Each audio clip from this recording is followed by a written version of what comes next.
नमस्कार। हम हमारे सभी दर्शकों को संडे का सलाम करते हुए डीजीआर न्यूज के इस खास शो क्रेजी क्रिकेट में स्वागत करते हैं। आज संडे है, छुट्टी का दिन। वैसे तो सब लोगों के लिए बहुत खास होता है, लेकिन अगर बात आईपीएल के सीजन की जाए और उस दिन अगर दो मुकाबले हों तो संडे का दिन तो खास बन ही जाता है। आज दो खास मुकाबले खेले जाएंगे। पहला मुकाबला जहां royal Challengers Bengaluru versus Sunrisers Hyderabad का है, तो दूसरी तरफ दिल्ली की टीम आज चेन्नई के सामने होगी। दोनों मुकाबलों में क्या कुछ खास हो सकता है, क्योंकि कुछ टीमें ऐसी है जो कोशिश करेगी अपना खेल बनाने की और कुछ टीमें ऐसी है जो सामने वाली टीम का खेल बिगाड़ने के लिए मैदान में दिखाई देगी। हमारे एक्सपर्ट के तौर पर हमारे साथ इंदौर डिवीजन क्रिकेट एसोसिएशन के वरिष्ठ पदाधिकारी सुखदेव सिंह गुम्मन सर मौजूद हैं। उनसे ही जान लेते हैं कि आखिर आज के दोनों मुकाबलों में क्या कुछ खास हो सकता है। सर, आपका बहुत बहुत स्वागत है। थैंक यू अभिषेक। वैसे आज के तो दो मैच की हम चर्चा करेंगे ही, लेकिन थोड़ा सा पीछे चलते हैं क्योंकि कल संडे भी एक शानदार बीता है। संडे की शाम तक हम दो शानदार मुकाबलों के साक्षी बने हैं। पहले बात कर लेते हैं कि कल राजस्थान रॉयल्स ने आखिरकार पंजाब जैसी वजनदार टीम को चित कर दिया है और 2 अंक अपने खाते में जोड़ लिए हैं। सर, क्या कहेंगे? नहीं, बिल्कुल ठीक बात है। हम बार बार कहते चले आ रहे हैं जब से ये 15वां सीजन चालू हुआ है टाटा आईपीएल का, कि राजस्थान की जो टीम है बहुत ही बैलेंस्ड है। अगर हम बैटिंग लाइनअप करेंगे देखेंगे उनकी, तो उसमें इस तरह के बैट्समैन हैं कि जो फिनिशिंग भी कर सकते हैं शिमरॉन हेटमायर की तरह से, और ओपनर्स में उन्होंने इन्वेस्ट किया हुआ है। तेजस्वी जायसवाल को उन्होंने रिटेन किया था, ऑल्दो इससे पहले वो देवदत्त पडिक्कल को खिला रहे थे। पडिक्कल कुछ ज़्यादा नहीं कर पाए तो उनको ड्रॉप किया, और जैसे ही तेजस्वी जायसवाल को लेके आए, कल उन्होंने एक रिमार्केबल इनिंग खेली और अपनी टीम के लिए 68 रन बनाए 41 बॉलों के ऊपर। और हमने देखा कि जो डिपेंडेंसी 3 बल्लेबाजों के ऊपर राजस्थान की इस पूरे टूर्नामेंट में चल रही थी, जॉस बटलर जो सबसे ज़्यादा रन इस टूर्नामेंट में बना चुके हैं, उसके बाद में संजू सैमसन और फिर हेटमायर, तो एक चौथा और बल्लेबाज आए हैं कि तेजस्वी, क्योंकि फ़र्क पड़ता है। देखिए, जब आप किसी बैट्समैन को खिलाते हैं और वो भी आपका जो रिटेन प्लेयर हो, आपको 3 प्लेयर रिटेन करने से उनमें से आपने एक यंगस्टर को रिटेन किया जो पिछले सीज़न में अंडर 19 खेला था, और उसको जैसे वापस लेकर आए और आते से उसने बता दिया कि हाँ, मुझे क्यों फ्रेंचाइजी ने रिटेन किया था। तो आपके अगर सारे बल्लेबाज कंट्रीब्यूट करेंगे, और जहाँ तक हम बॉलिंग की बात करें राजस्थान रॉयल की, तो रिमार्केबल है उनके पास में बॉलिंग लाइनअप। 2 बेस्ट स्पिनर्स हैं, रविचंद्रन अश्विन और युजवेंद्र चहल के रूप में, और 3 सीमर जो हैं वो ऐसे हैं कि जो अच्छी बॉल कर रहे हैं पूरे सीज़न में ही। हम प्रसिद्ध कृष्ण की बात करें तो बहुत ज़्यादा इंप्रेस किया था पिछले टूर्नामेंट में भी उन्होंने केकेआर की तरफ से, और ट्रेंट बोल्ट की बात करेंगे तो हमेशा ही स्टार प्लेयर रहे हैं मुंबई इंडियंस के, इस बार वो राजस्थान रॉयल की तरफ से खेल रहे हैं। और सोने पे सुहागा कि एक यंगस्टर कुलदीप सेन जो हमारे मध्य प्रदेश रीवा से आते हैं, 3-4 मैच उन्होंने खेले और चारों मैचेस में उन्होंने बहुत इम्प्रेस किया। ऑल्दो कल की जो विकेट थी उसमें मीडियम पेसर या पेसर्स के लिए कोई ज़्यादा हेल्प नहीं था और खूब सारे रन सबको पड़े। अगर हम सिर्फ स्पिनर्स दोनों साइड के छोड़ दिए जाएं तो स्पिनर्स ने एक अच्छी बॉलिंग करी है, उसके बिना अगर हम बात करें तो सबको ही रन पड़े हैं। और क्यों आपका बॉलिंग बैटिंग कॉम्बिनेशन अच्छा होना चाहिए, कल के मैच में हमको पता चला। 189 रन 5 विकेट पे बनाने के बाद में भी अगर आप वो मैच खो देते हैं तो मतलब कहीं ना कहीं आपकी बॉलिंग जो है वो उस लायक नहीं है कि आप 190 रन 189 190 रन बहुत सारे रन होते हैं, आप उसमें भी अगर टीम को रिटेन नहीं कर सकते तो कहीं ना कहीं ये लूप होल जो आपकी बॉलिंग लाइनअप में आपके सामने आते हैं। हमने पंजाब की तरफ से बात किया था कि 2 बल्लेबाज जो हैं, कल जब हमारी प्री मैच शो हुआ था उसमें, कि 2 बल्लेबाज ऐसे हैं जो बिल्कुल भी कंट्रीब्यूट नहीं कर पा रहे थे। जॉनी बेस्टो थे और मयंक अग्रवाल थे। तो जॉनी बेस्टो ने कल अपना पहला 50 किया, उन्होंने 56 रन बनाए 40 बॉलों में, और मयंक अग्रवाल ने 15 रन किए 12 में। तो कहीं ना कहीं दोनों कप्तानों में, राजस्थान रॉयल और पंजाब की हम बात करेंगे तो संजू सैमसन भी जो हैं वो रन तो बना रहे हैं पर वो अपने टैलेंट से जस्टिफाई नहीं कर पा रहे हैं कि इतना बड़ा बल्लेबाज, इतना अच्छा बल्लेबाज। हमने इन्वेरिएबली देखा था कि संजू सैमसन पिछली सीरीज़ में 3-4-5 में एक लंबा स्कोर करते थे और फिर कभी जल्दी आउट हो जाते थे। इस बार वो जल्दी आउट नहीं हो रहे हैं, ऑब्वियसली रन बना रहे हैं। लग रहा है कि ग्लिम्सेस हैं कि बड़ी इनिंग खेलेंगे, पर इन द एंड होता क्या है कि वही एक छोटी इनिंग खेलकर आउट हो जाते हैं। तो इसी तरह से मयंक अग्रवाल कप्तान बनने के बाद में एज ए बल्लेबाज उनका पूरा टूर्नामेंट फेल रहा है। कोई खास बैट नहीं कर पाए, और कैप्टन जब अच्छे से परफॉर्म नहीं करता है तो टीम के लिए बहुत ही मुश्किल होता है। बॉलिंग की हम बात करेंगे तो चहल ने कल 3 विकेट लिए 28 रन देकर 4 ओवरों में, और रविचंद्र अश्विन ने 1 विकेट लिया 32 रन देकर। और उसके बाद में अगर हम पंजाब के बॉलर्स की बात करेंगे तो अर्शदीप ने हमेशा ही इम्प्रेस किया है। अभिषेक लगता है कि वो अब जो वर्ल्ड कप की टीम डिक्लेयर होगी, मुझे लगता है कि वो उस तरह के बॉलर को बीसीसीआई जो है वो डेफिनेटली लेगी कि वो नई बॉल के साथ भी बॉल करते हैं, वो पुरानी बॉल के साथ भी डेथ ओवर में भी करते हैं। दोनों में ही हमने देखा है कि किसी भी मैच में ऐसा नहीं लगा कि जिसमें इवन मीडियम फेज फास्ट और फास्ट बॉलर को रन पड़ रहे हैं तो उस बच्चे को ज़्यादा रन नहीं पड़ रहे हैं, वो 30 के अंदर अंदर ही 4 ओवर कर रहा है और विकेट भी ले रहा है। तो इस तरह के एसेट जो हैं मुझे लगता है हमारे इंडियन टीम के लिए बहुत अच्छा प्रदर्शन कर सकते हैं, हमारा फ्यूचर और ब्राइट हो सकता है।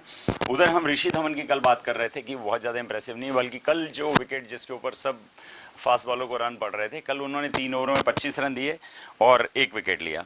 तो बट इसके बिना अगर हम बात करेंगे तो जितने भी बॉलर थे उन सबको खूब सारे रन पड़े, और मैं तो यही कहूँगा कि एक जीतने की चाह और एक टीम का कॉम्बिनेशन, ये 2 चीज़ें बहुत डेडली कॉम्बिनेशन है। कहीं ना कहीं मुझे ऐसा लग रहा है कि पंजाब में जो मोटिवेशनल फैक्टर है वो लो है। टीम बहुत अच्छी है, टीम क्लिक नहीं कर रही है, बैटिंग करती है तो बॉलिंग नहीं कुछ कर पा रही है। तो आपको कुछ ना कुछ ऐसा करना होगा कि जिससे आप उस जो टीम आपने बनाई है वो टीम वैसा परफॉर्मेंस भी कर पाए।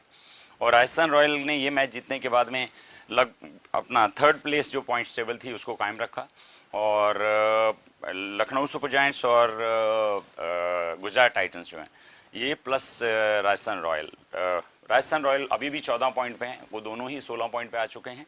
एक मैच और अगर वो जीतेंगे तो वो तो ऑलमोस्ट सर्टन है कि प्लेऑफ में खेलेंगे। अब जो बाकी बची चौथी स्पोर्ट है वो हमको देखना होगा कि कौन टीम क्वालिफाई करती है उलटफेर करने के बाद, क्योंकि अभी बहुत सारे उलटफेर जो हैं इस बिजनेस एंड में पॉसिबल हैं और हो रहे हैं और होंगे भी, क्योंकि अब हर टीम को दिखाना है कि हम खुद तो अगर क्वालिफाई नहीं कर रहे हैं, हम तो नहीं खेलेंगे, पर आपका खेल भी बिगाड़े।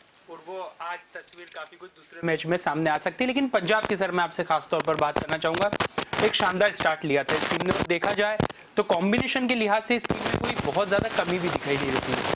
बावजूद उसके वो क्या फैक्टर आपको लगते हैं कि ये टीम एक अच्छे कॉम्बिनेशन क्षमतावान खिलाड़ियों के बावजूद भी उस मुकाम तक नहीं पहुंच पाई जहां ये डिजर्व करती है? नहीं, डेफिनेटली देखिए, मुझे जहाँ लगता है बल्लेबाजी में अगर मैं उनको रेट करूँ तो मुझे लगता है कि बेस्ट लाइनअप है इस पर्टिकुलर 10 टीमों का जो खेल रही हैं आईपीएल के 15वें संस्करण में। उनके पास में इसके बाद में मिडिल ऑर्डर में भी, जैसे कल हम जितेश की बात कर रहे थे, बहुत अच्छा नहीं खेले थे, कल उन्होंने बहुत अच्छी नहीं खेली जितेश ने भी। उन्होंने कल 38 रन बनाए 18 बॉलों के ऊपर, तो जिससे कि एक स्कोर उनका 189 तक पहुंचा। उसके बाद हम बात करेंगे तो शाहरुख खान की हम बात करेंगे, ओडियन स्मिथ की हम बात करेंगे। ये 2 बल्लेबाज और मिडिल ऑर्डर में उनके पास ऐसे हैं जिनकी स्ट्राइक रेट जो है वो 150 प्लस है। ओडियन स्मिथ को हमने एक ही मैच में देखा, 2-3 मैच ऑल दो खेले उन्होंने, पहले मैच में जिस तरीके से उन्होंने ताबड़तोड़ छक्के और लंबे लंबे मारे, तो वो बताया कि उनकी ख्याति जो है इंटरनेशनल क्रिकेट में क्यों वो जाने जाते हैं और किस लिए उनको पंजाब ने खरीदा है। तो अगर आप उनके टॉप सारे बल्लेबाजों को ले लें, बैटिंग 7 नंबर तक की अगर हम बात करें तो 7 बल्लेबाज ऐसे हैं कि कोई भी बैट्समैन किसी भी दिन किसी भी तरह की बॉलिंग अटैक की बखियां उधेड़ सकता है, उनको बहुत बुरी तरीके से मार सकता है। परंतु हो क्या गया है कि अब उनकी टीम में हर कोई आदमी, हर कोई बैट्समैन ऐसा चाह रहा है कि वो बिल्कुल ताबड़तोड़ खेले। आप हर बॉल को नहीं मार सकते हैं, ठीक है, एक छोटा फॉर्मेट है, सिर्फ 120 बॉल खेलनी है आपको, परंतु आपके पास में 1 या 2 बैट्समैन ऐसे होने चाहिए जिनका काम सिर्फ स्ट्राइक रोटेट करना है, अपना एक एंड विकेट का इंटैक्ट रखना है अपनी टीम के लिए, ताकि बाकी बल्लेबाज दूसरे एंड से रन बना के और आप कहीं पे भी कॉम्पिटिटिव स्कोर 180 प्लस बनाएं। कल उसमें तो वो सक्सेसफुल रहे, परंतु जिस तरीके की कल बॉलिंग हुई वो आपकी पूरा सब कुछ बता देता है कि आपकी टीम तो बहुत अच्छी बैटिंग लाइनअप में दिखती। बैट्समैन का काम होता है रन बनाना, उन्होंने कल रन बना दिए। 190 रन बनाकर भी अगर आप नहीं जीतते हैं तो बहुत मुश्किल और कहीं ना कहीं पंजाब की मुश्किलें भी खत्म होने का नाम नहीं ले रही है। मझदार में दिखाई देने लगी है अब ये मजबूत टीम। लेकिन दूसरी तरफ राजस्थान रॉयल्स जो शुरुआत से अब तक बेहतरीन प्रदर्शन करती आई है और लग रहा है कि प्लेऑफ्स में ये टीम अपनी जगह सुनिश्चित कर लेगी, लेकिन अभी भी काफी कुछ उतार चढ़ाव बाकी है जो इस अंक तालिका को खासा दिलचस्प बनाने के लिए हमारे सामने कुछ ना कुछ रंग बिरंगी तस्वीरें प्रस्तुत करती रहेगी। बात करते हैं कल हुए दूसरे मुकाबले की, जिसमें केकेआर को बुरी तरीके से पराजित होना पड़ा। केकेआर की टीम से उम्मीदें खासी थी, क्योंकि पिछले संस्करण की बात करें हम आईपीएल की, तो इस टीम ने अपने प्रदर्शन से सभी को चौंका दिया था। लेकिन इस बार शुरुआत से लेकर ये टीम अब तक बुरी तरीके से लड़खड़ाती हुई दिखाई दे रही है, और यही वजह है कि टीम का अंजाम भी कुछ बहुत ज्यादा खास होता दिखाई नहीं दे रहा है। सर क्या कहेंगे? बिल्कुल ठीक बात है। अगर हम गिने चुने प्लेयर को छोड़ दें तो कोई भी हम नाम नहीं ले सकते हैं कि हाँ ये प्लेयर हैं जो अच्छा है। आज हम गिनने लगेंगे तो 4 प्लेयर भी हमको ऐसे नहीं दिखेंगे जिनका हम बहुत कॉन्फिडेंटली नाम ले सकते हैं कि इन 4 प्लेयरों ने बहुत कंसिस्टेंटली जो है परफॉर्मेंस दिया है। कप्तान श्रेयस अय्यर की बात करेंगे तो उन्होंने ठीक ठाक बैटिंग करी है।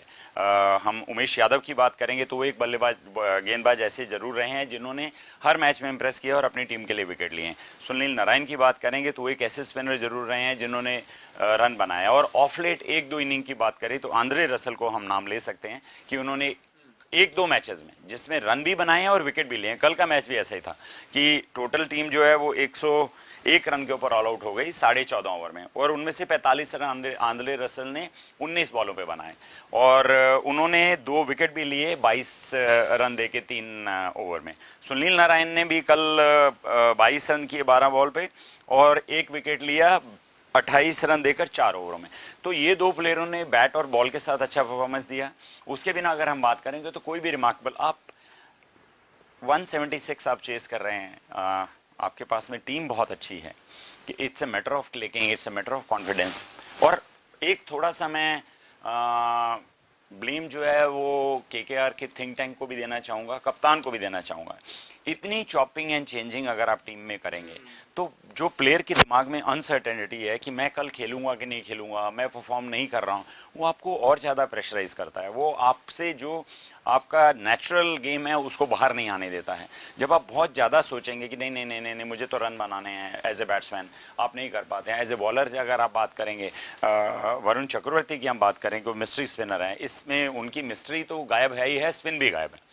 ना तो वो मिस्ट्री कर पा रहे हो, ना ही प्रॉपर विकेट की बात करेंगे तो उनको रन भी पड़ रहे हैं और विकेट भी नहीं मिल रहे हैं। जब आपके स्टार बॉलर्स विकेट नहीं लेंगे तो फिर रन ज़्यादा बनेंगे, ज़्यादा बनेंगे तो इनफॉर्म बैटिंग लाइन आप जो आपकी नहीं है, जो आपकी इनकन्सिस्टेंसी बैटिंग में चल रही है, उसके साथ भी ऐसा ही होगा। हमने देखा वेंकटेश अय्यर जो हैं पिछली बार के स्टार प्लेयर थे, उनके यूएई में जो टूर्नामेंट हुआ 6-7 मैचेस में जिताने में बहुत बड़ा हाथ उनका था। उनका पारितोषिक भी यही मिला कि उनको इंडियन टीम में सिलेक्शन हुआ। परंतु अगर इस संस्करण में हम देखें तो वो कुछ भी दोनों ही डिपार्टमेंट में नहीं कर पाए। बैटिंग में भी कुछ खास नहीं कर पाए, बॉलिंग भी जब जब दी गई तो विकेट नहीं ले पाए हैं। तो वो तो एक केस की हम बात कर रहे हैं। हम उसके बाद में जितने बल्लेबाजों की बात करेंगे, उन्होंने जितना भी जो रिटेंशन पॉलिसी थी उसके हिसाब से जिन अच्छे प्लेयर्स को छोड़ा, प्रसिद्ध कृष्ण की बात कर लीजिए, वो सब अच्छा परफॉर्म कर रहे हैं। आप राहुल त्रिपाठी की बात कर लीजिए, वो अच्छा कर रहे हैं। आपके जितने भी छोड़े हुए प्लेयर हैं, शुभमन गिल की बात कर लीजिए, वो अच्छा खेल रहे हैं। तो वो प्लेयर दूसरी फ्रेंचाइजी जाके अच्छा खेल रहे हैं, और आपने जिन लोगों को लिया है वो कुछ भी अच्छा परफॉर्म नहीं कर रहा है। मुझे लगता है सीरियसली कुछ ना कुछ फ्रेंचाइजी को सोचना पड़ेगा कि एक अच्छी फ्रेंचाइजी जो अपकमिंग है, क्योंकि एक बार अगर आप फाइनल खेल लेते हैं तो आपसे उम्मीद, ऑल्दो आपने ट्रॉफी जीती हुई है, आईपीएल जीता हुआ है, तो आपसे उम्मीदें दर्शकों की और बढ़ जाती हैं कि ये फ्रेंचाइजी जो है ये अच्छा कर रही है, इसको हम पैट्रोनाइज करेंगे, इनको फॉलो करेंगे। फैन फोल्ड आपका बढ़ता है, और उसके बाद में अचानक आकर आपको इस तरह की अगर आप बैटिंग करने लगें कि 101 रन में ही आप आउट हो जाएं। 101 रन बहुत इस तरह का स्कोर होता है, इससे नीचे एक बार आरसीबी 68 पे आउट हुई। ये इतने डरावने स्कोर हैं, दुखदाई हैं कि जिन लोगों के जब हम देखते हैं 222 रन चेज हो गए और वहाँ पे 68 रन नहीं बने या 101 नहीं बने तो बहुत निराशा हाथ लगती है। 176 रन बनाने हैं आपको, और आप 14.5 ओवर में आपने, चलिए रन से इससे तो इधर आप हारे ही हैं, उसके साथ साथ ये जो ओवर भी आपकी टीम 14.5 ही खेल पाई है।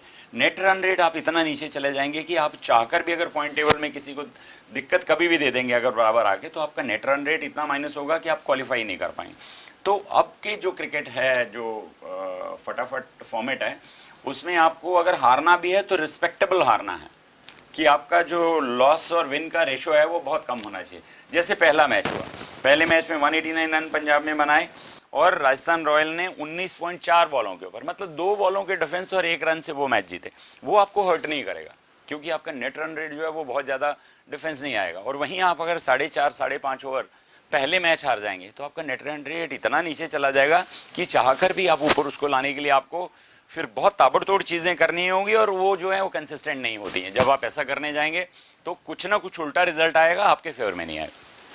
सर लेकिन दूसरी तरफ बात करें हम लखनऊ सुपर जायंट्स की, तो ये टीम जीत की फरारी की सवारी कर रही है और एक कल बहुत बड़ी समस्या का हम कहें कि निदान इस टीम को मिल गया हो तो वो कहना गलत नहीं होगा, क्योंकि टीम के वन मैन आर्मी और कप्तान केएल राहुल कल बगैर खाता खोले पवेलियन लौट गए थे, एक भी बॉल नहीं खेली थी और रन आउट हो गए थे। सर बावजूद उसके ये टीम जीती है, यानी यहाँ एक टीम बात को लेकर ये टीम आश्वस्त हो गई है कि बगैर केएल राहुल के भी ये टीम बेहतर कर सकती है। नहीं, अगर आपको शुरू में याद होगा तो शुरू के जो 2 मैचेस उन्होंने खेले थे उसमें हुआ था कि पावर प्ले में 3 विकेट उन्होंने खो दिए थे, जिनमें केएल राहुल का भी विकेट था। गुजरात टाइटन्स की हम बात करेंगे तो वो एक स्पेसिफिक मैच था, शायद 28 या 30 रन पे 3 विकेट थे। उसके बाद में भी दीपक हुड्डा ने और आयुष बदानी ने दोनों ने 50 करने के बाद भी 157 रन बना लिए थे। ऐसा ही एक और मैच हुआ था जिसमें पहले 3 विकेट जो हैं सिमिलरली गिर गई थी पावर प्ले में ही, और उसके बाद में भी वो 160 162 रन उन्होंने बनाए थे। तो कहीं ना कहीं ये उनकी टीम में शुरू से ही चलता चला आ रहा है कि अगर हमारे टॉप बैट्समैन फेल होंगे तो भी हम एक रिस्पेक्टेबल फिगर पे चले जाएंगे। और जो सेकेंड मैच उन्होंने बनाए थे, शायद 169 किए थे, वो वाला मैच उन्होंने जीता था। और ये जो पहले वाले मैच में भी 157 बनाए थे, वो शायद 19th ओवर की लास्ट बॉल पे या 20th ओवर में जाकर गुजरात टाइटन वो मैच जीत पाई थी। तो वो रन पहले बैट्समैन नहीं बनाएंगे तो बाद का मिडिल ऑर्डर रन बना रहा है, और उसके बाद में उनके पास बॉलिंग इतनी अच्छी है कि बॉलिंग उस पर्टिकुलर स्कोर को भी टफ फाइट देती है। ऐसा नहीं है कि 157 रन बने तो छोड़ दिया, ठीक है, 15 ओवर में जीत गए। 19 साढ़े 19 ओवर में जाकर अगर जीतने देते तो इसका मतलब आपकी है। और उसके बाद में आप ऑलरेडी 3 मैच जीत के आ रहे हैं तो आप पे कहीं ना कहीं वो पॉजिटिविटी रहती है, एक अच्छा माइंडसेट रहता है कि हम अच्छा खेल कर आ रहे हैं, हम अच्छा खेलेंगे। कप्तान ने रन नहीं बनाए, जो सेकेंड हाईएस्ट रन स्कोर है इस पूरे टूर्नामेंट में। मैं तो तारीफ करूंगा दीपक हुड्डा की कि वो एक डिफरेंट प्लेयर दिख रहे हैं ऑल टुगेदर। अगर हम पूरे इन मैचेस में देखेंगे तो मुझे लगता है कि किसी 10 रन के अंदर का कोई एक स्कोर है उनका, 40-50, 40-50, 35, 40-50, 35, इतने रन उन्होंने हर मैच में बनाए हैं। और रन बनाना तो एक बात, उनका स्ट्राइक रेट भी बहुत अच्छा है। इस पर्टिकुलर सीरीज से पहले अगर हम दीपक हुड्डा की बात करें तो पंजाब की तरफ से खेलते हैं, और मुझे सिर्फ एक इनिंग याद है कि उन्होंने 60 रन किए थे, ताबड़तोड़, बहुत जल्दी वो 60 रन उन्होंने बनाए थे। उसके बिना दीपक हुड्डा ने कभी कोई रिमार्केबल इनिंग खेली हो मुझे तो याद नहीं है। पर देखिए कितना फर्क पड़ता है कि जैसे ही आपको प्रमोशन मिलता है, उनको प्रमोट किया गया, इंडियन टीम में आए, वो इंडियन टीम में आते से ही वो एक ऐसे दीपक हुड्डा दिख रहे हैं जो लगता है पता नहीं इस जगह को कब से बिलोंग करते हैं। और कल तो साबित भी किया उन्होंने, कल भी किया, पूरे टूर्नामेंट में उठा के देखिए। जब जब उनको आए हैं बैटिंग करने के लिए, उन्होंने आकर वैसी बल्लेबाजी करी है कि अपनी टीम के लिए 40-50 रन बनाए हैं। मेरे ख्याल से 3 या 4 50 ऑलरेडी इस टूर्नामेंट में वो कर चुके हैं। तो 3-4 50 करना और 30-40 रन बनाना, मेरे ख्याल से एक बैट्समैन से और ज़्यादा हम एक्सपेक्ट नहीं कर सकते हैं। और हम बाकी अगर बात करेंगे तो 3 बैट्समैन मेन हम मानते हैं इनके। क्विंटन डी कॉक जो हैं वो ऑलवेज एक बेहतर बल्लेबाज रहे हैं, राहुल बहुत अच्छा कर ही रहे हैं। 2 डक जबकि उन्होंने बनाए हैं इस सीरीज़ में, गुजरात टाइटन के अगेंस्ट भी वो डक पे आउट हुए थे, पहली बॉल पे आउट हो गए थे, शमी ने उनका विकेट लिया था, और कल भी वो बिना कोई रन बनाए हुए आउट हो गए। तो 2 डक के बाद में टॉप में रहना, हाईएस्ट रन गेटर होना, और आपकी टीम ऑलमोस्ट वो क्वालिफाई अब कर चुके हैं, 16 पॉइंट उनके हो चुके हैं ऑलरेडी। और नेट रन रेट क्योंकि गुजरात टाइटन और लखनऊ सुपर जायंट्स का सेम है, तो लखनऊ सुपर जायंट्स 1 नंबर पे हैं आज की डेट में, क्योंकि उनका नेट रन रेट बेहतर है। गुजरात टाइटन का नेट रेट थोड़ा सा उनसे कम है। ऑल्दो 11-11 मैच दोनों ने खेले हैं, 8 जीते हैं, 3 हारे हैं, और नेट रन रेट के कारण से गुजरात टाइटन अपना जो फर्स्ट पॉइंट टेबल पे फर्स्ट पोजीशन थी वो लूज करके अब सेकेंड पर आ गए। तो कुल मिलाकर लखनऊ का सफर अब तक का बहुत ही सुहाना रहा है, लेकिन अब तैयार हो जाइए खास दिन के लिए, क्योंकि पहला मुकाबला आज के दिन का शुरू होने वाला है। सनराइजर्स हैदराबाद बनाम रॉयल चैलेंजर्स बेंगलुरु। यहाँ बड़ा अपडेट है, रॉयल चैलेंजर्स बेंगलुरु के कैप्टन फाफ डुप्लेसी ने टॉस जीतकर पहले बल्लेबाजी का फैसला लिया है। वैसे बात अंक तालिका की कर लेते हैं तो चौथे क्रम पर है आरसीबी की टीम और छठे नंबर पर है सनराइजर्स हैदराबाद। हालांकि एक मैच ज्यादा खेला है, रॉयल चैलेंजर्स बेंगलुरु ने कुल 11 मुकाबले खेले हैं, जबकि हैदराबाद का आज 11वां मुकाबला होना है। उस लिहाज से ज्यादा तनाव की स्थिति फिलहाल हैदराबाद के लिए है। शुरुआती 2 मुकाबले हारने के बाद जिस अंदाज में हैदराबाद ने लगातार 5 मैच जीते थे, सभी को चौंका दिया था, लेकिन उसके बाद फिर कहीं ना कहीं जीत की गाड़ी पटरी से उतर गई और अब जरूरत है उसे संभालने की। सर क्या कहेंगे? डेफिनेटली अगर हम देखें तो सनराइजर हैदराबाद ने जो मैचेस अभी गंवाए हैं, वो मैचेस कोई इस तरह से नहीं गंवाए हैं कि टीम अच्छा नहीं खेली। केकेआर कल गंवाया हाँ, केकेआर या बाकी भी अगर हम टीमों को देखेंगे, जैसे आरसीबी 68 रन पे आउट हुई, तो एक कंसिस्टेंट क्रिकेट खेल रहे हैं। और कंसिस्टेंट क्रिकेट के साथ साथ वो हार कैसे रहे हैं कि 194 रन बनाए, 194 रन डिफेक्ट नहीं कर पाए, उसके बाद में 203 रन फॉलो करना था, तो वो लगभग 21 रनों से हार गए, जबकि उनका टॉप ऑर्डर फेल हो गया था। होने के बाद में भी उन्होंने उससे, और कहीं ना कहीं अगर हम देखेंगे तो ऐसा नहीं लग रहा है कि वो टीम इससे बाहर है। पिछले मैच में अगर हम देखेंगे जो दिल्ली के साथ वो लोग हारे, तो दिल्ली में भी उमरान अकमल जो उनके एक स्टार बॉलर इस पूरे सीरीज में रहे हैं, और टी नटराजन जो हैं वो इंजर्ड होने के कारण से बाहर हुए हैं, और उनके लेग स्पिनर जो हैं वो फिंगर्स में चोट लगने के कारण से नहीं खेल पाए। तो 3 बॉलर अगर आपके जो हैं, 2 बॉलर जो इंजर्ड हैं वो बाहर हैं, और उमरान अकमल क्योंकि स्पीड के बेताज बादशाह बन चुके हैं, और वो जिस तरीके से तेज बॉल डालते हैं, और अगर अच्छी बैटिंग विकेट आपको मिलेगी और आप उसमें अगर वेरिएशन नहीं करेंगे, तो आपको ऐसा ही होगा कि 52 रन 54 रन 4 ओवर में देंगे। स्पीड डालना एक आपको एसेट है, उसके साथ साथ प्रेजेंस ऑफ माइंड, दिमाग का इस्तेमाल करना कि उस विकेट पे आपको क्या हेल्प मिल रही है। पाटा विकेट है, आप जितनी तेज मारेंगे बैट से उतनी ही तेज वो बॉल बाउंड्री के बाहर जाएगी, ऑपोजिशन को उसका फायदा मिलेगा। तो उस समय चेंज इन फेस करना, उस समय आपको हार्ड लेंथ पे बॉल डालना, उस समय आपको यॉर्कर डालना, ये चीज़ें जब तक आप वेरिएशन नहीं लाएंगे तब तक आप आपकी टीम के लिए एसेट तो छोड़िए।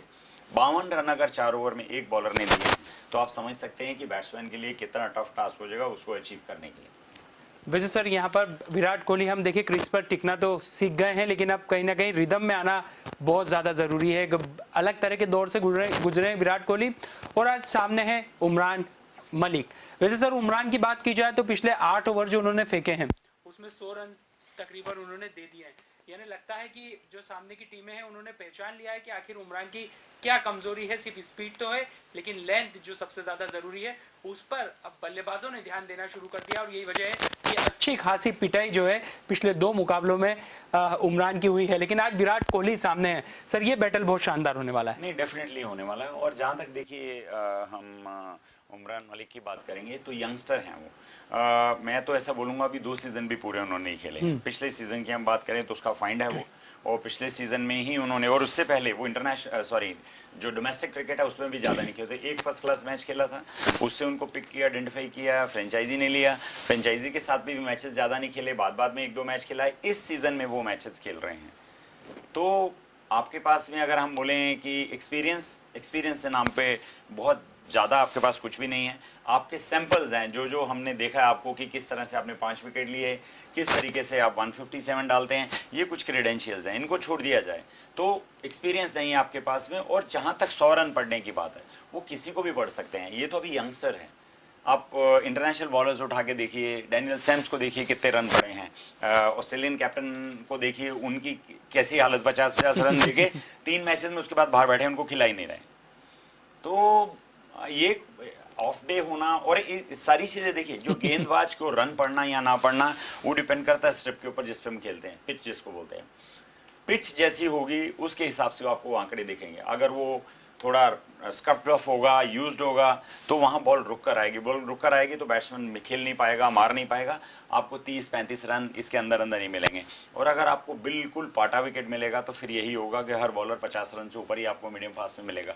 कल 189 बनाने के बाद में पंजाब नहीं जीत पाया, फास्ट बॉलर को कितने रन पड़े आपके सामने हैं। और पिछले अगर हम 4-5 मैच में देखेंगे तो हर फास्ट बॉलर जो है 10, 12, 13, 15 रन पर ओवर की इकोनॉमी से ही बॉलिंग कर रहे हैं, बारिंग एक आध।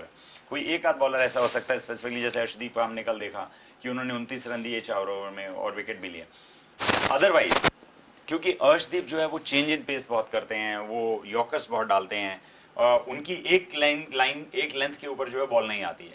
जब बॉल की लाइन भी वेरी होगी और लेंथ भी वेरी होगी तो बैट्समैन को सोचना होगा कि मुझे क्या करना है, तो मारना मुश्किल होता है। पर उमरान का जो सबसे बड़ा शस्त्र कह सकते हैं, सबसे बड़ी मजबूत चीज़ कह सकते हैं, वो उसकी स्पीड है। और स्पीड को प्रॉपर मैनेज करना और बॉलिंग करना ये बहुत डिफ़िकल्ट काम है। हमने देखा है कि अभी तक जितने भी इंटरनेशनल फास्ट बॉलर रहे हैं जो 155 प्लस डालते रहे हैं, उनका इंटरनेशनल करियर बहुत छोटा रहा है। क्योंकि जब आप इतनी स्पीड से आकर बॉल डालते हैं तो आपकी बॉडी को उससे इफेक्ट आता है, और बॉडी का इफेक्ट क्योंकि आप इतनी तेज मसल्स और जॉइंट्स उसमें यूज़ आते हैं, अगर वो प्रॉपर नहीं होगा तो कहीं ना कहीं आपको इंजरी होगी, और इंजरी के बाद में फिर आपको वापस आना, इंजरी होना, ये कंटिन्यूस प्रोसेस रहता है। इस टैलेंट को एनसीए को बचा के रखना होगा एक धरोहर की तरह, ताकि हम उसको शॉर्ट स्पेल में यूज़ करें, जब भी करें वो हमारे लिए विकेट लेकर आएँ और एक लंबा कैरियर उसका। सर, विराट कोहली और केन विलियमसन दोनों की अब जरूरत टीम को सबसे ज्यादा है, तो आज ये भी मुकाबला देखने वाला होगा कि कौन किसकी टीम के लिए कितना खास साबित होता है। दोनों ही बहुत बड़े बल्लेबाज हैं। केन विलियमसन अभी भी न्यूजीलैंड के कैप्टन हैं और रिसेंटली कप्तानी छोड़ी है विराट कोहली ने। और जितनी भी तारीफ करी जाए उनके टेन्योर की उतनी कम है कि हर तरीके से आला दर्जे पे वो रहे। बैटिंग की बात करें तो, कप्तानी की बात करें तो, फिटनेस की बात टीम में करें तो, बट अनफॉर्चुनेट पार्ट इस सीजन में आईपीएल की ये है कि वो खुद ही स्ट्रगल कर रहे हैं अपनी फॉर्म से। पिछली 2 इनिंग की अगर हम बात करें तो पिछली 2 इनिंग में उन्होंने डेफिनेटली रन किए हैं। हम उम्मीद करेंगे कि बहुत ज़्यादा नहीं, पहले में 50 किया, दूसरे में 33 किया 30 बॉलों के ऊपर। स्ट्राइक रेट कोई बहुत ज़्यादा रिमार्केबल नहीं, बट हाँ, run under the belt makes difference. आप जब रन एज ए बल्लेबाज बनाते हैं आपको कॉन्फिडेंस बढ़ता है, और जब कॉन्फिडेंस बढ़ता है और इस तरह का बल्लेबाज जो 1 नंबर का बैट्समैन हो वर्ल्ड का, वो फिर आपको मैच में दिखाएगा कि मैं किस तरह का बना हुआ हूँ। जहाँ तक दोनों की बात करें, इवन केन विलियमसन का हम देखें तो 150 को छोड़ दिया जाए तो वो कोई खास बैटिंग कंट्रीब्यूशन अपनी टीम को नहीं दे पाए। ऑल्दो वो बहुत अच्छे और चतुर कप्तान है, उनको मालूम है कि क्या करना है। और इतना अच्छा क्रिकेट खेलने के बाद आज की बात अगर मैं करूं तो उनकी टीम में जो बॉलिंग स्पोर्ट था, जो बॉलर्स मेन थे, वो सारे किसी न किसी इंजरी के कारण से नहीं खेल पा रहे हैं। आज भी उनके 2 बॉलर जो है नहीं खेलेंगे। तो जब आप अपने एक्सपीरियंस बॉलर को उस समय नहीं खिला पा रहे हैं जब आपके लिए वो मैचेस जीतना इंपॉर्टेंट है, तो आपके लिए राह और भी कठिन हो जाती है। तो एज ए कप्तान आपको फिर यही करना होगा, क्योंकि मेरे पास इनएक्सपीरियंस बॉलिंग लाइनअप है। हम 2 बॉलर्स को अगर उनमें से छोड़ दिया जाए कि एक उमरान मलिक, क्योंकि वो अब एक सीज़न में खेल रहे हैं और उनको हम बोल सकते हैं कि ठीक है रन देंगे पर विकेट लेने के भी हकदार हैं और लेते भी हैं विकेट, लेंगे। एक आध मैच छोड़ दें तो जिसमें उनको विकेट ना मिला हो। और दूसरा भुवनेश्वर, बहुत ही एक्सपीरियंस प्लेयर हैं। ये 2 को हम छोड़ें। वॉशिंगटन सुंदर हाथ में लगने से बाहर हैं, टी नटराजन अनफिट है, वो बाहर हैं। इन दोनों के ऊपर देखिए, वॉशिंगटन सुंदर ऑलराउंडर भी हैं, बैटिंग भी अच्छी करते हैं और बॉलिंग भी किफ़ायती करते हैं और विकेट भी लेते हैं। और टी नटराजन अभी तक के जो हैं बाय फार सनराइज़र हैदराबाद के बेस्ट बॉलर थे कि डेथ ओवर में उन्होंने रन नहीं दिए, शुरू में भी जब उनसे बॉलिंग कराई गई रन नहीं दिए, तो इकनॉमी उनकी कम थी, विकेट भी लगातार ले रहे थे। तो जब आपके इस तरह के बॉलर बाहर बैठते हैं तो टीम के लिए और ज़्यादा मुश्किल हो जाता है। But it will be a very interesting battle between Kane Williamson and Virat Kohli. तो एक बेहतरीन बैटल हमारा इंतजार कर रही है, लेकिन उसके बाद शाम को दूसरा मुकाबला है आज, चेन्नई वर्सेस दिल्ली। चेन्नई प्लेऑफ्स के रास्ते पूरी तरीके से बंद हो चुके हैं, लेकिन कहीं ना कहीं दिल्ली के लिए ये मुकाबला बहुत ज़्यादा अहम हो चला है और यहाँ दिल्ली चाहेगी कि 2 अंक ज़रूर अर्जित किए जाए, और न सिर्फ अंक अर्जित किए जाए बल्कि बड़े अंतर से ये मुकाबला जीता जाए। सर, क्या कहना चाहेंगे? अभिषेक, इससे पहले मैं ये जो भी मैच अभी हो रहा है आरसीबी और सनराइजर, उसके बाद मैं कहना चाहूँ दोनों टीम ने अपना फेवरेट काम किया है। डुप्लेसी ने पहले फॉफ ने टॉस जीता है और बैटिंग करी है, और सनराइज हैदराबाद जो है वो प्रेफर करता है चेस करना। उन्होंने मोस्टली मैचेस सारे चेस करते हुए जीते हैं। दोनों के मन की हो गई, दोनों के मन की हो गई है। और ऑफलेट अगर हम देखेंगे यहाँ पर तो वानखेड़े की विकेट के ऊपर रन बन रहे हैं। दिल्ली का हमने देखा इससे पहले, परसों वाला मैच, कल वाला मैच, तो क्योंकि रन बन रहे हैं और वो रन चेज भी हो रहे हैं। कल राजस्थान रॉयल ने भी चेज किए, तो कहीं ना कहीं दोनों के मन की बात हो गई है। आरसीबी ऑलरेडी 4th पेस के ऊपर हैं, सनराइजर हैदराबाद को बहुत डेस्परेटली इस विन की ज़रूरत है। तो मुझे लगता है कि केन विलियमसन आज जो है वो बेहतर खेलेंगे। यहाँ आप डीसी की और सीएसके की बात करेंगे तो ये डीवाई पाटिल पे ये वाला मैच खेला जाएगा, शाम को है। और पॉइंट्स टेबल की हम बात करें तो डीसी जो है वो 5th स्पॉट पे है, 10 मैच खेले हैं, 5 जीते हैं, 5 हारे हैं। नेट रन रेट उनका सेकंड हाईएस्ट है कि अब प्लस 0.641 है। बहुत बड़ा एडवांटेज ये है कि अगर एक मैच ये जीतती है डीसी तो वो ऊपर कम से कम 2 पायदान और ऊपर चले जाएगी। आरसीबी उनसे नीचे आ जाएगी क्योंकि आरसीबी का नेट रन रेट जो है वो माइनस में है, -431 है। सीएसके की अगर हम बात करेंगे तो 9 मैचेस खेले हैं इन्होंने, 9th स्पॉट में पॉइंट टेबल में, 10 मैच खेले हैं, सिर्फ 3 जीते हैं और 7 हारे हैं। मैथमेटिकल अगर हम बात करें तो मैथमेटिक्स तो अभी भी बोलता है कि सीएसके अगर सारे मैच जीती है तो वो क्वालिफाई कर जाएगी प्लेऑफ में। जो होता हुआ मुझे कहीं से कहीं तक नज़र लग नहीं रहा है।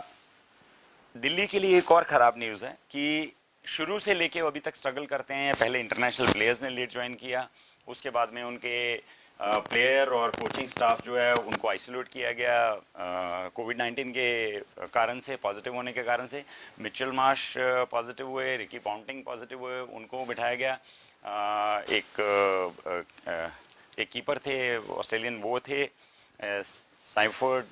टिम साइफर्ड, वो पॉजिटिव हुए, उनको बाहर रखा गया। अब एक नई न्यूज़ और है कि कल एक जो उनके नेट बॉलर थे वो पॉजिटिव पाए गए हैं। उसके कारण से सारी टीम को भी वहीं रुकने के लिए कहा गया हुआ है। सबका टेस्ट आज सुबह फिर हुआ है, अभी तक रिपोर्ट क्या आई है वो पता नहीं है। तो वो टीम बार बार किसी ना किसी कारण से, देखिए जब आपके दिमाग में ये रहता है कि नियरेस्ट कांटेक्ट में जो नेट बॉलर है वो पॉजिटिव पाया गया है तो बहुत तो आपका दिमाग वैसे ही व्यथित हो जाता है कि अरे यार ये क्या है यार, पता नहीं हम में से कितने अभी टेस्ट में से और निकलेंगे और हमको फिर से आइसोलेशन में जाना होगा। तो दिल्ली के लिए कहीं ना कहीं कुछ ना कुछ स्टार्ट स्टॉप की चीज़ें चलती चली जा रही हैं, परंतु फिर भी उसके बाद में भी डीसी जो है वो बेहतर करता चला आया। इतना नहीं कि जितना हम उनसे एक्सपेक्ट कर रहे थे, पर हाँ अगर आप इस तरह की चीज़ें होंगी कि आपको जो स्टार प्लेयर आपके बाद में ज्वाइन कर रहे हैं, फिर किसी कारण से आप आइसोलेशन में चले जाते हैं, चीफ कोच जो है आपका बाहर बैठते हैं, वो सिर्फ थ्रू वेब ही आपसे कांटेक्ट में हैं।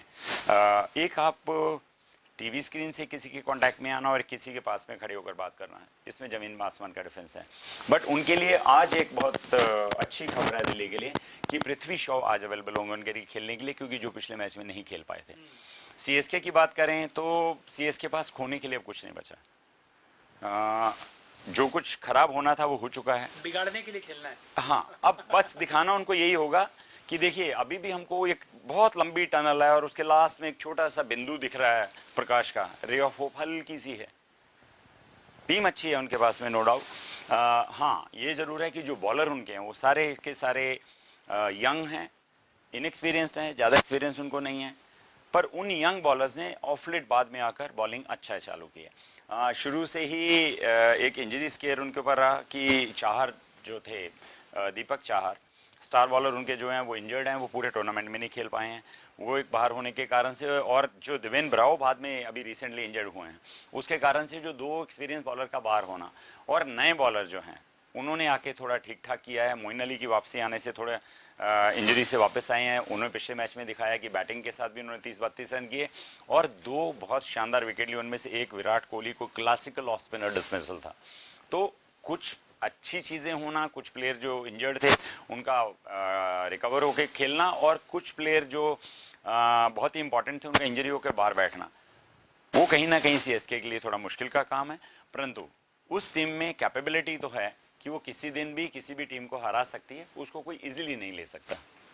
तो कुल मिलाकर शानदार मुकाबले आज जो होने वाले हैं, जो संडे को खास बनाने वाले हैं। सर आपकी फेवरेट टीम की बात कर लेते हैं पहले मुकाबले में, सनराइजर्स हैदराबाद या फिर बेंगलुरु? मुझे सनराइज हैदराबाद ही दिखता है, जबकि उनका बॉलिंग अटैक बहुत वीक है, क्योंकि अब रन भी बन रहे हैं और ये विकेट इस तरह के हैं कि जिसके ऊपर चेजिंग पॉसिबल है। और हम आरसीबी की बात करें तो उनकी बैटिंग भी जो है बहुत इनकंसिस्टेंट है। हर एक बल्लेबाज जो रन नहीं बना रहा है, कोई एक दिन बनाता है, कोई दूसरा बनाता है, और कभी सारे के सारे 68 पे डाउन हो जाते हैं। तो वो उसको देखते हुए, और प्लस जिस तरह की कंसिस्टेंट बैटिंग सनराइज हैदराबाद की हो रही है कि इवन केन विलियमसन ने पिछले मैच में रन बनाया है, निकोलस पूरन ने रन बनाए 2 मैचेस में लेकर, लगातार 2 मैच में निकोलस पूरन रन बना रहे हैं। पूरे टूर्नामेंट में उनके रन बहुत कम थे और उसके बिना बाकी सारे प्लेयर जो है रन बना रहे हैं। थोड़ी सी वरिंग ये जरूर है कि जो ओपनर्स की फॉर्म है दोनों की, अभिषेक की और राहुल की, वो दोनों में से कभी कोई एक चल रहा है या नहीं चल रहा है, अदरवाइज वो दोनों चल रहे थे। तो बस अगर वो दोनों चलते हैं तो मुझे लगता है सनराइजर हैदराबाद को बहुत ज़्यादा सख्त ज़रूरत है ये मैच जीतने की, और आज कहीं ना कहीं मुझे लगता है कि वो ये मैच जीतेंगे। आपकी फेवरेट टीम मतलब सनराइजर्स हैदराबाद है, और दूसरे मुकाबले में सर? दिल्ली बेहतर खेल रही है। मिचेल मार्श आ गए हैं, वो बढ़िया खेल रहे हैं। बाकी प्लेयर उनके सब अच्छे हैं, तो मुझे लग रहा है कि सेकंड में डैडी की टीम के ऊपर बच्चों की टीम ज़्यादा भारी रहेगी। बच्चों की टीम भारी रहने वाली है। तो पहले मुकाबले की बात कर लेते हैं हम जाते जाते कि पहला मुकाबला Sunrisers Hyderabad versus royal Challengers Bengaluru.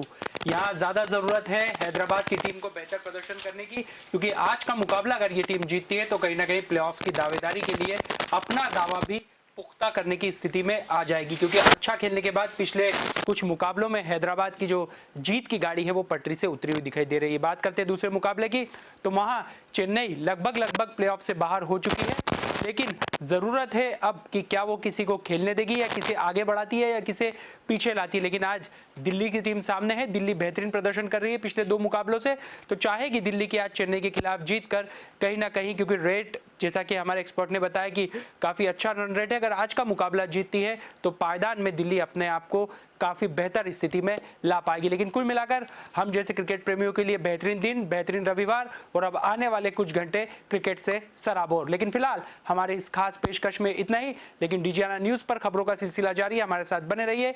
इजाज़त दीजिए, कल मुलाकात होती है। नमस्कार।